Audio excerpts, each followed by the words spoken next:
નમસ્કાર જય વિશ્વકર્મા મિત્રો, મારું નામ છે ચેતન બારસોપિયા. હું સાયબર સિક્યુરિટી એક્સપર્ટ અને એથિકલ હેકર છું. છેલ્લા 17 વર્ષોથી હું આ કાર્યક્ષેત્રમાં કાર્યરત છું. ઘણા બધા મેં સેમિનાર કરેલા છે, ઘણા બધા ન્યૂઝપેપરો જેવા કે દિવ્ય ભાસ્કર, ગુજરાત સમાચાર, સંદેશ, સૌરાષ્ટ્ર સમાચાર, આ બધામાં મારા ન્યૂઝ આર્ટિકલ પણ આવે છે અને નેશનલ મીડિયામાં TV9 ન્યૂઝ ચેનલમાં પણ મારો ઇન્ટરવ્યૂ આવી ચૂકેલ છે. સાહેબ, આપણું મૂળ વતન? મૂળ વતન મારું જે છે એ ઉપલેટાની બાજુમાં નીલાખા છે, બટ જ્યારથી મેં એજ્યુકેશન ફિલ્ડ કમ્પ્લીટ કર્યું ત્યારથી જે છે અમે ભાવનગરમાં જ જઈ રહીએ છીએ. બરાબર. અત્યારે હાલ સિટી ભાવનગર જ છે. અવેરનેસ છે જે આપણે કહીએ છીએ ડિજિટલ અવેરનેસ, તો એના વિશે જાગૃતિ લાવી હોય તો કઈ રીતે આગળ વધી શકાય સમાજ? ડિજિટલ અવેરનેસમાં જાગૃતિ માટે ખાસ જરૂરી છે કે જ્યારે પણ આપની સાથે કાંઈ પણ ફ્રોડ થાય તો ત્યારે બીવો નહીં. કેમ કે શું થાય છે કે ઘણા લોકો જે છે એવું વિચારે છે કે મારી બદનામી થશે, અમારું નામ ખરાબ થશે, સમાજમાં જે છે માણસો થૂથું કરશે. જો તમે ડરશો તો કોઈ દિવસ જે ફ્રોડ કરનાર વ્યક્તિ જે છે એને બીજા અન્ય ફ્રોડ કરવા માટેનું પ્રોત્સાહન મળશે. કેમ કે જ્યાં સુધી એ વ્યક્તિ નહીં પકડાય ત્યાં સુધી એ ફ્રોડ કરવાનું ચાલુ જ રાખવાનું. એક ફ્રોડ કર્યો, એની પછી બીજો ફ્રોડ કર્યો, પણ એની એ સાયકલ બ્રેક ત્યારે જ થશે કે જ્યારે એ પકડાશે અને એની વિરુદ્ધ જે છે એ કાયદેસરની કાર્યવાહી થશે. બરાબર છે. હવે ડિજિટલ આપણે કહીએ છીએ તો એ મોબાઈલ આવે એનાથી થઈ શકે કે બીજી રીતે પણ થઈ શકે? ફ્રોડ જે છે એ ડિજિટલ ખાસ કરીને મોબાઈલ રિલેટેડ જે છે એ તમારા એન્ડ્રોઈડમાં જે છે વધારે થતા હોય છે. આઈફોનની સિક્યુરિટી થોડીક વધારે છે, બટ એન્ડ્રોઈડમાં તમે ખાસ કરીને જ્યારે અનનોન એપ્લિકેશન ઇન્સ્ટોલ કરતા હો છો, જેવી કે .apk ફાઇલ, ચાહે તમે કોઈ ગેમ ઇન્સ્ટોલ કરો કે જેની અંદર તમને જે છે અનલિમિટેડ કોઇન્સ મળતા હોય, પોઈન્ટ્સ મળતા હોય, તો આવી ગેમ્સ જે છે માણસો વધારે ઇન્સ્ટોલ કરતા હોય છે. ઘણી વખત વધારે ફોલોવરની લાલચમાં પણ જે છે કે ભાઈ આ એપ્લિકેશન ઇન્સ્ટોલ કરશો તો તમારા ફેસબુક કે ઇન્સ્ટામાં ફોલોવર વધી જશે.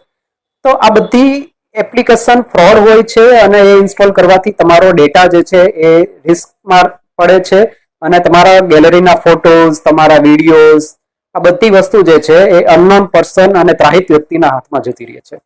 સાહેબ, આપણે પ્લે સ્ટોર આવે છે મોબાઈલમાં, તો એ કેટલો સિક્યોર?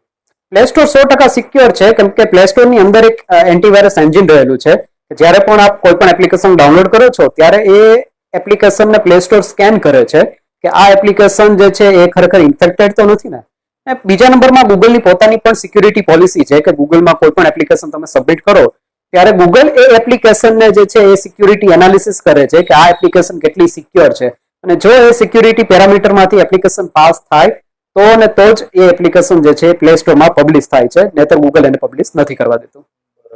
સાહેબ, એઆઈ આવ્યું છે અત્યારે, તો એઆઈ ની જેમિની આવે છે કે જીટીપી આવે છે, તો એ કેટલું સિક્યોર છે?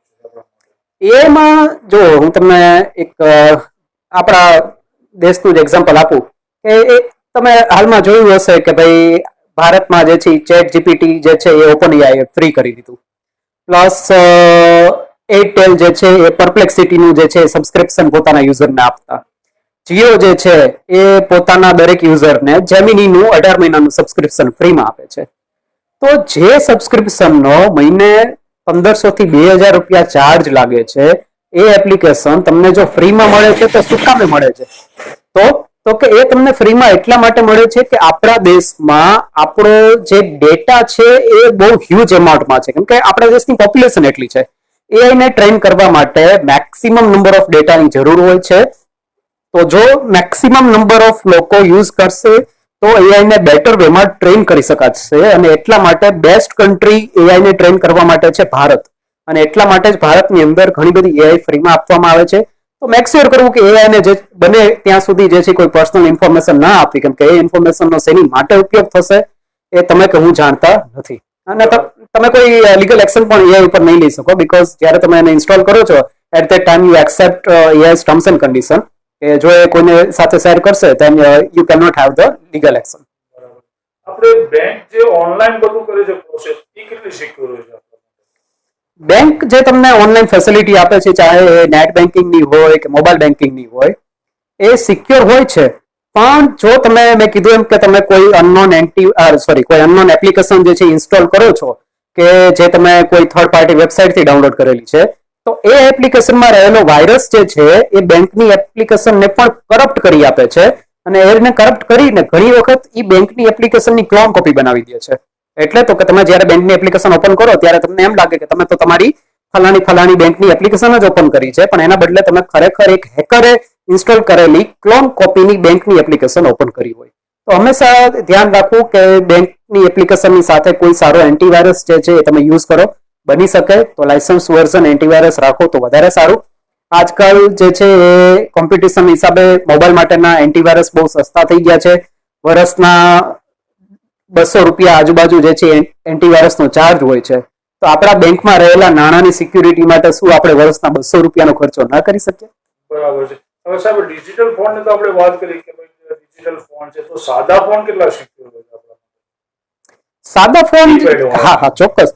કીપેડ વાળા ફોન જે છે એ સિક્યોર છે, કેમ કે એની અંદર જે છે એ ડિજિટલ ફોનની અંદર તમને ટ્રેસ કરવા માટે જીપીએસ છે. ડિજિટલ ફોનની અંદર જે છે વાયરસ આવી જાય તો તમારા ગેલેરીના ફોટોઝ, તમારા માઇક્રોફોનની એક્સેસ, તમારા એસએમએસની એક્સેસ, તમારા ફોનમાં રહેલા વિડીયોઝ, આ બધું જે છે એ ત્રાહિત વ્યક્તિના હાથમાં હોઈ જાય. પણ જો તમે કીપેડ વાળો ફોન યુઝ કરો છો તો કોઈ માણસ જે છે એ તમારા ફોનને હેક નહીં કરી શકે, કેમ કે કીપેડ વાળા ફોનમાં ઇન્ટરનેટ નથી. તો એવો ફોન હોય કે જેની અંદર ઇન્ટરનેટ કનેક્શન હોય નહીં, તો એ ફોન જે છે એ વધારે સિક્યોર છે. બરાબર. તમારા લક્ષ પ્રમાણે જે આપણે ડિજિટલ ફોન છે એમાં એપ્લિકેશન રાખવી જોઈએ કે નહીં બેંકની? ચોક્કસ રખાય, કેમ કે આજકાલ તો શું છે કે દરેક વસ્તુ ઓનલાઈન થઈ ગઈ છે. આજે તમારા ઘરે લાઇટનું બિલ આવે તો તમે જ મને કહો કે તમે બિલ ભરવા માટે જે છે બિલિંગ કાઉન્ટર ઉપર જાઓ છો, નથી જતા. કોઈ નથી જતું. કેમ કે ઘરે બેઠા બેઠા જો લાઇટનું બિલ ભરાતું હોય તો આપણે જે છે અહીંયા લાઈનમાં ઉભા રહેવાનો આપણને એટલો સમય વેડફવો યોગ્ય નથી લાગતો. તો એટલા માટે જરૂરી છે, આજના ખરેખર કલ્ચરની ડિમાન્ડ છે કે તમે જે છે યુપીઆઈ નો યુઝ કરો, નેટ બેન્કિંગ નો યુઝ કરો, પણ એ યુઝ કરતાની સાથે આપણે સાવચેત રહીએ તો એ આપણી માટે જે છે એ વધુ ઉત્તમ રહે. બીજું સાહેબ પૂછવાનું કે થર્ડ પાર્ટી એપ્લિકેશન આવે છે પેમેન્ટ કરવા માટે, કે આપણે એક દાખલો લઈએ કે ફોન પે છે, ગૂગલ પે છે, તો એ કેટલું સિક્યોર હોય છે? ઓકે, થર્ડ પાર્ટી એપ્લિકેશન જેટલી હોય છે, ચાહે તમે જે એક્ઝામ્પલ આપ્યું કે ફોન પે કે ગૂગલ પે, બરાબર, કે પેટીએમ, તો આ બધી એપ્લિકેશન જે છે સૌથી પહેલા તો ગવર્મેન્ટ ઓથોરાઇઝ એપ્લિકેશન જે છે, જે ભીમ યુપીઆઈ ને એ છે ખાલી ગવર્મેન્ટ ઓથોરાઇઝ છે, કેમ કે સરકારે બનાવેલી છે. બાકી આ બધી પ્રાઇવેટ એપ્લિકેશન છે. બટ રહી સિક્યુરિટીની વાત, તો એ એપ્લિકેશન જે છે જ્યારે યુપીઆઈ ની એક્સેસ મળે એટલે એને તમારા સેવિંગ એકાઉન્ટની એક્સેસ મળે છે, અને તમે જે યુપીઆઈ ની 4 ડિજિટની પિન જનરેટ કરો છો એ પિન નાખ્યા પછી જ એ તમારા સેવિંગ એકાઉન્ટમાંથી પૈસા ડેબિટ કરી શકે છે. ત્યાં સુધી કોઈ પણ થર્ડ પાર્ટી એપ્લિકેશન ડેબિટ ના કરી શકે. તો જો તમારી જરૂરિયાત હોય કે તમારે જે છે ફોન પે કે ગૂગલ પે વિના નથી ચાલતું ને તમે ભીમ યુપીઆઈ નો ઉપયોગ નથી કરી શકતા, તો જો તમારે જરૂરિયાત હોય તો બને ત્યાં સુધી જે છે સૌથી પહેલા તો તમારી બેંક છે એ પણ યુપીઆઈ ફેસિલિટી આપે છે. માનો કે તમારું જે છે એક્ઝામ્પલ તરીકે કે તમારું એસબીઆઈમાં એકાઉન્ટ છે તો એસબીઆઈ પણ પોતાની યુપીઆઈ ની ફેસિલિટી આપે છે. તમારું આઈસીઆઈસીઆઈમાં એકાઉન્ટ છે તો આઈસીઆઈસીઆઈ પણ યુપીઆઈ ની ફેસિલિટી આપે છે. એચડીએફસી પણ યુપીઆઈ ની ફેસિલિટી આપે છે. તો દરેક બેંક પોતાની યુપીઆઈ ની ફેસિલિટી પોતાની મોબાઈલ બેન્કિંગની એપ્લિકેશનની અંદર જ આપે છે. તો પહેલા તો ફર્સ્ટ પ્રેફરન્સ કે એનો ઉપયોગ કરો, અને જો તમારે પેટીએમ કે ગૂગલ પે કે આનો ઉપયોગ કરવો હોય ફોન પે નો, તો મેક શ્યોર થાવ કે તમારી યુપીઆઈ ની પિન જે છે કોઈ દિવસ કોઈની સાથે જે છે એ શેર ના કરો. બરાબર. સાહેબ હવે બીજું પૂછવાનું તો ક્યારે પૈસા ફસાઈ જાય છે આપણા કે થર્ડ પાર્ટી એપ્લિકેશન થી આપણે પેમેન્ટ કરી છે, પાર્ટીને પૂરતા નથી, તો એ સમયમાં કે એ પરિસ્થિતિમાં શું કરવું? ઓકે, હવે એવું જયારે થાય છે ને ત્યારે શું થાય છે કે કોઈ પણ જયારે ટ્રાન્ઝેક્શન થાય ને તો કઈ ફોર્મેટમાં થાય છે હું તમને સમજાવું. કે પેલા તમે કોઈ પેમેન્ટ કર્યું તો ત્યારે તમારા સેવિંગ એકાઉન્ટમાંથી પૈસા કપાઈ ગયા. એ પૈસા કપાઈને ગયા ક્યાં? તો કે એ ગયા વચ્ચે એક મિડલ લેયર હોય છે કે જેને પેમેન્ટ ગેટવે કહે છે. એ પૈસા જાય છે પેમેન્ટ ગેટવેમાં. પછી અહીંયાથી એ પૈસા જાય છે મર્ચન્ટ પાસે. હવે તો કે માનો કે તમે લાઇટ બિલનું પેમેન્ટ કર્યું ને તમને જે છે લાઇટ બિલ કંપની વાળા કહે કે ભાઈ તમે પેમેન્ટ કર્યું પણ અમને મળ્યા નથી. એનો અર્થ શું થયો કે લાઇટ બિલ કંપની છે તમારી, જે માનો કે પીજીવીસીએલ છે, બરાબર, કે તો એ પીજીવીસીએલ સુધી જે છે એ તમારું પેમેન્ટ નથી પહોંચ્યું. તો થયું શું કે તમારા સેવિંગ એકાઉન્ટમાંથી કપાઈ ગયા ને પૈસા ગયા પેમેન્ટ ગેટવેમાં. એ પૈસા પેમેન્ટ ગેટવેમાં પડ્યા છે અને અહીંયાથી પેમેન્ટ ગેટવેમાંથી મર્ચન્ટ એટલે કે પીજીવીસીએલ ની મર્ચન્ટ છે, પીજીવીસીએલ સુધી એ પૈસા પહોંચ્યા નહીં. તો તમારે સિમ્પલ એ જ કરવાનું કે બેંકને જે છે મેલ કરવાનો. એક બેંક પાસે એટીએમ ડિસ્પ્યુટ કરીને ફોર્મ હોય છે, એ ફોર્મ જો તમે ભરી દો તો પણ જે છે તમારા પૈસા પાછા આવી જાય છે. એટલે બેંક સાથે ડિસ્પ્યુટ રેઝ કરો કે મેં આ ટ્રાન્ઝેક્શન કર્યું હતું, આ ટ્રાન્ઝેક્શન થયું નથી અને મર્ચન્ટ સુધી પૈસા નથી પહોંચ્યા. એનો અર્થ એ છે કે તમારા પેમેન્ટ ગેટવેમાં એ પૈસા જે છે ફસાયેલા છે. તો તમે જે છે આ ટ્રાન્ઝેક્શનને ચેક કરો અને આ મારું જે ટ્રાન્ઝેક્શનની અમાઉન્ટ હતી એને તમે રિવર્સ કરી દો. મેક્સિમમ જે છે 7 દિવસનો પીરિયડ હોય છે. 7 દિવસની અંદર એ તમારા પૈસા જે છે પાછા તમારા એકાઉન્ટમાં રિવર્સ થઈ જાય છે. ઓકે, ખૂબ ખૂબ આભાર સર તમારો સમય ફાળવવા બદલ. Thank you. તમે આપ્યો છે. Thank you very much. જય શ્રી રામ.